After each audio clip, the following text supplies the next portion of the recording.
how to scan a QR code using the Microsoft Authenticator app. Whether you're setting up two-factor authentication or adding a new account, this step-by-step guide will help you get it done in no time. First, make sure you have the Microsoft Authenticator app installed on your smartphone.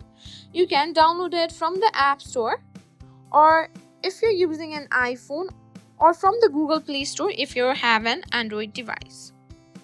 Simply go to Microsoft Authenticator. Once you have the app installed, open it up. You'll see a welcome screen.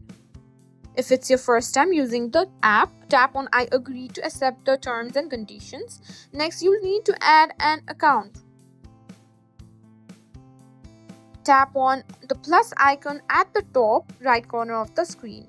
A menu will pop up with options. Select work or school account or other, depending on what you're setting up. Now it's time to scan the QR code. You'll see a screen that says scan a QR code. Tap on scan QR code.